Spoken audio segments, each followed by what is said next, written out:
Hi everyone, welcome back to English Win Today. In today's story, I will share something very personal, something I never wanted to believe at first. This is a real lifestyle story about friendship, trust, and a painful truth I discovered. It is called My Best Friend Lied. Have you ever trusted someone so much that you never questioned them, even when something felt wrong? Sometimes the people we trust the most are the ones we least expect to hurt us. Let's begin. My name is Christopher. This is a story I never planned to tell. It is not a story about success. It is not a happy memory. It is something real that happened in my life. And even today, when I think about it, I still feel a quiet pain in my chest. I had a best friend. His name was Ethan. We were not just friends, we were like brothers. We met when we were very young, maybe around 10 years old. I still remember the first day. I was sitting alone during lunch at school. I was a quiet kid. I didn't talk much. I didn't have many friends. Then Ethan came and sat next to me. He smiled and said, "Hey, can I sit here?" That small moment changed everything. After that day, we were always together. We played football after school, we shared snacks, we laughed at small things. We told each other our secrets. When I had problems at home, I told Ethan. When he felt sad, he told me. We trusted each other with everything. As we grew older, life became more serious. School ended. We had to think about work, money, and our future. Luckily, we got a job at the same place. It was a small office, but it was important to us. It was our first real job. We felt proud. We worked hard. And again, we stayed close. Every morning, we went to work together. Every evening, we went home together. Sometimes we joked and said, "We will be like this forever." At that time, I believed it. There were other people in the office too. People like Olivia, who was always kind and friendly, or Lucas, who liked to talk a lot, and Sophia, who was very smart and careful with her work. But for me, the most important person there was still Ethan. Because no matter what happened, I thought he would always be on my side. Then one day, something unexpected happened. Money went missing. It was not a small amount. It was enough to make everyone worried. The manager called all of us into a meeting. The room felt heavy. No one was smiling. No one was joking. The manager said, "We have a serious problem. Some money is missing. We need to find out what happened." I felt shocked. Something like this had never happened before. People started looking at each other. Some faces looked nervous.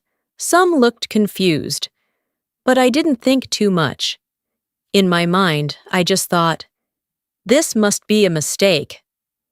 After the meeting, everyone started talking quietly. "Who could do this?" Olivia asked. "I don't know," Lucas said, "but someone knows something." I stayed quiet. I didn't want to think badly about anyone. That evening, I walked home with Ethan. I asked him, "What do you think about this?" He shrugged and said, "It's strange, but I'm sure they will find the truth." His voice was calm. His face looked normal. Too normal. But at that time, I didn't notice anything strange. Days passed. The office didn't feel the same anymore. People became careful. Conversations stopped when someone new came close. Trust slowly started to break. The manager began asking questions one by one. Everyone had to explain where they were, what they did, and if they saw anything unusual. When it was my turn, I told the truth. "I don't know anything," I said. And that was true. But something inside me started to feel uncomfortable. I didn't know why. Maybe it was the silence. Maybe it was the tension. Or maybe it was something else I couldn't understand yet. One day, after work, I decided to ask Ethan directly. We were sitting in a small tea shop near our office. It was a place we always went to. I looked at him and said, "Ethan, can I ask you something?" He smiled. "Of course." I hesitated for a moment. Then I asked, "You didn't take the money, right?" He looked at me, straight into my eyes, and he said, "It's not me." Just 4 words. "It's not me." I don't know why, but those words felt strong, clear, simple, and I believed him. I didn't ask for proof. I didn't ask more questions. Because he was my best friend, because we had years of trust, because I thought he would never lie to me. So I nodded and said, "I know, I trust you." He smiled again. But now, when I remember that moment, something feels different. At that time, I didn't see it. But now I realize his smile didn't reach his eyes. After that conversation, I tried to forget everything. I told myself, everything is fine. But deep inside, something was not right. Small things started to bother me. Sometimes Ethan would act a little strange. He would check his phone quickly and then hide it. Sometimes he would leave the office earlier than usual. One time, I asked, "Where are you going?" He said, "Just some personal stuff." His answer was normal, but something felt off. Still, I ignored it, because I didn't want to believe anything bad, because accepting the truth felt more painful than living with a question. One evening, Olivia came to me. She looked serious. "Christopher," she said, "can I talk to you?" "Sure," I replied. She lowered her voice. "Do you think someone close to us could be involved?" I felt uncomfortable. "What do you mean?" I asked. She hesitated. "I don't know, but sometimes it's the person we trust the most." I didn't like those words. I shook my head and said, "No, I don't think so." But her words stayed in my mind. That night, I couldn't sleep well. I kept thinking about Ethan, thinking about his calm voice, thinking about his eyes when he said, "It's not me." And for the first time, a small doubt appeared in my heart. It was very small, but it was there, and once a doubt enters your mind, it doesn't leave easily. I tried to push it away, but something inside me was changing. Slowly, quietly, and I didn't know yet that soon I would see something I was never supposed to see, something that would change everything. After that night, things inside me started to change. I still talked to Ethan. I still walked with him to work. From the outside, everything looked the same, but inside, I was not the same anymore. There was a quiet question in my mind, a question I didn't want to ask. Is it possible that he lied to me?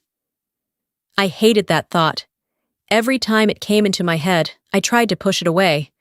I told myself, no, Ethan is not like that. He would never do this. But the problem with doubt is, it grows.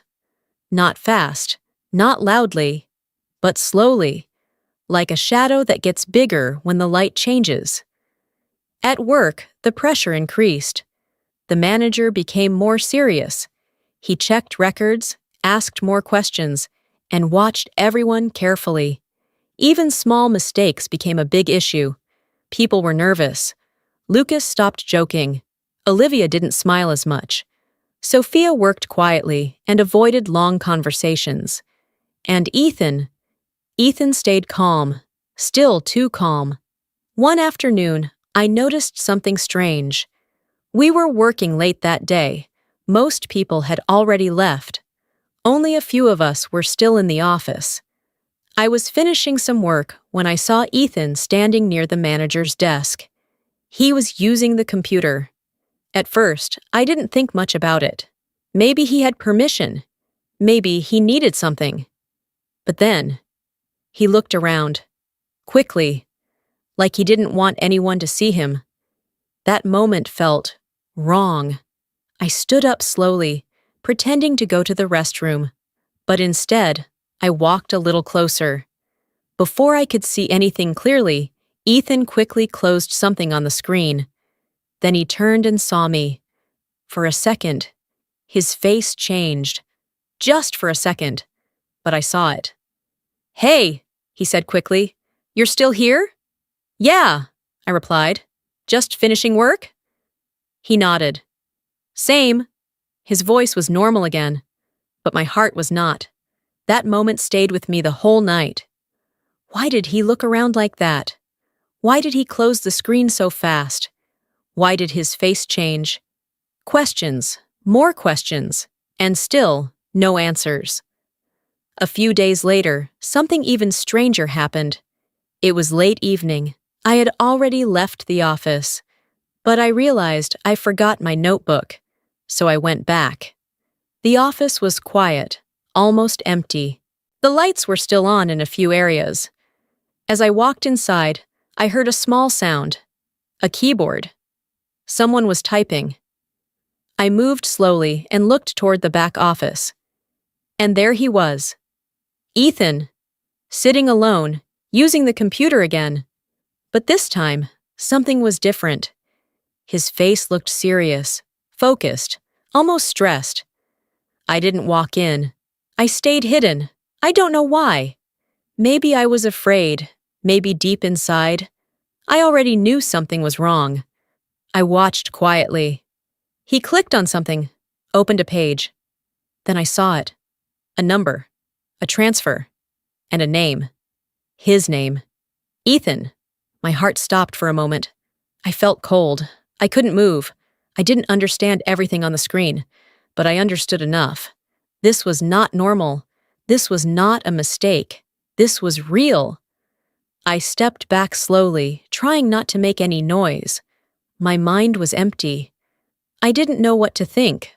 What I saw didn't match the person I knew. The boy who sat next to me at lunch. The friend who shared everything with me. The person who looked into my eyes and said, "It's not me." I left the office without saying anything. That night was the longest night of my life. I couldn't sleep. I kept asking myself, maybe I'm wrong. Maybe I didn't understand it correctly. I tried to find excuses. I tried to protect the image of my best friend. But deep inside, I knew the truth. The next day, I didn't talk to him much. I watched him. Every small action felt different now. Every word he said felt heavy. After work, he said, "Let's go eat something." I looked at him. For a moment, I saw two people, the friend I loved, and the person I didn't recognize. "I can't," I said. "I have something to do." He looked surprised. "Oh, okay." That was the first time I said no to him. And it felt strange. That evening, Olivia noticed something. "Are you okay?" she asked. "Yeah," I said. But she didn't believe me. "You look different," she said softly. I didn't answer, because I didn't know how to explain something I didn't fully understand myself. But I knew one thing. I couldn't stay silent anymore. Not after what I saw. Not after what I felt. I needed the truth. Not half-truth. Not excuses. The real truth. That night, I sent him a message. "Can we talk?" He replied quickly. "Of course." We decided to meet at our usual place. The same tea shop. The same table. The same place where he once looked at me and said, "It's not me." But this time, everything was different. When I arrived, he was already there. Sitting quietly. Waiting. I sat down across from him. For a moment, no one spoke. The silence felt heavy. Then I looked at him and said, "Ethan, I need you to tell me the truth." My voice was calm, but inside, I was shaking. He looked at me, and this time, his eyes were not the same. Ethan looked at me in a way I had never seen before. It was not the calm look I used to know. It was not the confident look from our childhood. It was something deeper, something tired, something broken. "Tell me the truth," I said again. My voice was quiet but firm. He didn't answer immediately. Instead, he looked down at the table. His fingers moved slightly, like he was thinking, or maybe trying to find the right words. The silence between us felt heavy. Too heavy. Finally, he sighed. A long, tired breath. Then he said, "Christopher, I didn't want you to find out like this." Those words hit me harder than anything else, because in that moment, I knew. I didn't need more explanation. I didn't need proof. The truth was already standing in front of me. Still, I asked, "Why?" My voice broke a little. "Why did you do it?" He looked at me again. And this time, his eyes were filled with something I didn't expect. Regret. "I didn't plan it," he said slowly. "It just happened." "That's not an answer," I said. He nodded. "You're right." Another silence. Then he continued. "I made a mistake, a big mistake, and instead of fixing it immediately, I tried to cover it. I thought I could fix it before anyone noticed." His words felt like they were falling slowly into my heart, each word heavier than the last. "So you lied," I said quietly. He didn't argue. He didn't deny it. "Yes," he said, "I lied." The truth was finally out. But instead of feeling relief, I felt something else, something empty, something painful, because this wasn't just about money. It was about trust. It was about the years we spent together. It was about the bond we built since childhood. "I trusted you," I said. My voice was low. "I trusted you more than anyone." He looked at me, and for the first time, I saw him struggle. "I know," he said. "That's why I didn't tell you. I was afraid. I would lose you." I laughed softly, but it wasn't a happy laugh. "You already did." Those words surprised even me, but they were true. Because in that moment, something between us broke, not completely, but enough to change everything. Ethan lowered his head. "I was going to fix it," he said again. "I really was." But that sentence didn't matter anymore, because the damage was not just about the action.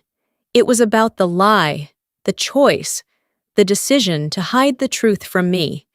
We sat there in silence again. The tea on the table slowly became cold, just like our conversation, just like our friendship. After a long time, I spoke again. "What happens now?" He looked at me. "I will face it," he said. "Whatever happens, I will accept it." His voice was honest, but it didn't fix anything, because some things cannot be fixed with words. I nodded slowly. "I think we both need time." He agreed. "Yes." We stood up. For a moment, we looked at each other, like two people trying to recognize someone they once knew. "I'm sorry," he said one last time. I didn't respond immediately. Then I said, "I hope you mean it." And I walked away. That was the last time we spoke like before. After that day, everything changed. At work, people started to notice something was wrong. The manager eventually confirmed the truth. Ethan admitted everything. There were consequences, serious ones. He was removed from his position. He had to explain his actions, and he had to face the results of his choices. I watched it all from a distance. I didn't interfere. I didn't defend him, because I couldn't. Even though a part of me still cared, another part of me felt hurt, deeply hurt, the kind of hurt that doesn't disappear easily. Days passed, then weeks. The office returned to normal in some ways. But for me, nothing felt the same anymore. Ethan and I still worked in the same place, but we didn't talk like before. We didn't laugh like before. We didn't share everything like before. There was always a quiet space between us, a space filled with silence and truth. One afternoon, Olivia came to me again. She said, "I heard what happened." I nodded. She looked at me carefully. "Are you okay?" I thought for a moment. Then I said, "I think I'm learning something." She smiled softly. "About what?" I looked out the window and I said, "About trust." Because now I understood something very important. Trust is not built in one day. It takes years. But it can be broken in one moment, and once it is broken, it is never the same again. Even if you try to fix it, even if you try to forget, it stays with you, quietly, forever. That night, I went home alone. I sat down and thought about everything, about Ethan, about our friendship, about the lie. And I realized something painful. I didn't lose just a friend. I lost the version of him I believed in. And maybe that was the hardest part. Moral lesson and healing note. This story teaches us that trust is one of the most valuable things in life. When someone lies to us, the pain does not come only from the action, but from the broken trust. It reminds us to be honest, even when it is difficult, because truth builds strong relationships while lies slowly destroy them. Healing from betrayal takes time. It is okay to feel hurt, confused, and even lost. But we must remember that not everyone will hurt us the same way. We can learn from the pain, grow stronger, and become wiser in choosing who to trust. If someone betrays you, it does not mean you are weak. It means you cared deeply. And that is not a weakness. It is a strength. Vocabulary trust means believing in someone and feeling safe with them. Lie means saying something that is not true. Betrayal means breaking someone's trust. Truth means what is real and honest. Consequence means the result of an action. Practice sentences. Repeat after me. I trusted my best friend. I believed his words. I saw the truth one day. I felt hurt and confused. I learned an important lesson about trust. And that is the end of today's story. This story teaches us that trust is powerful, but it can be broken in a moment when someone chooses to hide the truth. Even if we forgive, we may never forget what happened. But remember, every experience in life helps us grow stronger and wiser. If you enjoyed this story and want to improve your English through emotional and meaningful stories and learned something valuable, don't forget to subscribe. Subscribe for English Win Today. See you in the next story. Bye-bye.